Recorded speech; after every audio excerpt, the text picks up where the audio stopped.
আজ গাইস ছিল রবিবার, আর রবিবারের দিন আমার কেমন কাটলো আর আমি সারাদিন কি কি করলাম জানতে হলে দেখতে হবে পুরো ভিডিওটা। পুরোটা দেখার রিকোয়েস্ট রইল, তো ভিডিওটা শুরু করা যায়। তো রবিবারের সকালে আমি ব্যাগ নিয়ে বেরিয়ে পড়েছিলাম বাজার করতে। আর রবিবার দিনটাই শুধু আমার সময় হয় বাজার করার, আর অন্য দিন সময় হয় না, কারণ আমার অফিস থাকে।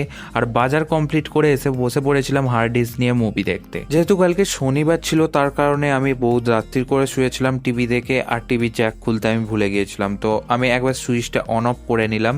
আর যেহেতু বেলাও হয়ে গিয়েছিল আর আমার অফিসের যা সকালবেলার অভ্যাসটাও আছে, তো আমি স্নান করতে আগে চলে যাচ্ছিলাম, এসে তারপর মুভি দেখে নেব।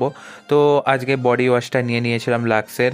আর তারপর স্নান করে এসে আমি ল্যাপটপ বার করে নিয়েছিলাম, কারণ আজকে মুভিগুলো ল্যাপটপে দেখবো হার্ড ডিস্ক থেকে নিয়ে। আর মুভি দেখা কমপ্লিট করে আমি নিচে চলে গিয়েছিলাম কিচেনে। আর কিচেনে দেখলাম মা করছিল মাংস, আর আমার জন্য রেখে দিয়েছিল মাংস কষা।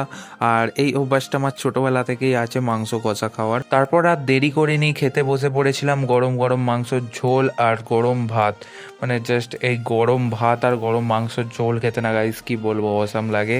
আর যেহেতু রবিবার ছিল সেরকম খুব একটা কাজ আমার থাকে না রবিবার দিন, আর টুকটাক বাড়িতে যেটা সারা সপ্তাহ করতে পারি না সেটাই রবিবার দিন করি। আর তাই জন্যে রবিবার দিনটা একটু নিজের মতো টাইম স্পেন্ড করি। আর এখানে মাংস ভাতটা আমার মা সার্ভ করে দিচ্ছিল। আর তারপর মানে এতটাই গরম ছিল মাংসর ঝোলটা আর ভাতটা, মানে হাত পাত পুড়ে যাচ্ছিল আমার।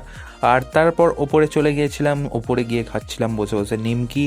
আর এখানে ইন্ডিয়া সাউথ আফ্রিকা খেলা দেখছিলাম, যেটা সাউথ আফ্রিকা জিতে গেছিল। তারপর রাত্রিবেলা বসে পড়েছিলাম মাংস মুড়ি খেতে। আর তুমি যদি নতুন হয়ে থাকো আমার চ্যানেলে, তো অবশ্যই সাবস্ক্রাইব করে বেল আইকনটা অলে সেট করে দেবে। আর ভিডিওটা কেমন হয়েছে কমেন্টে জানিও।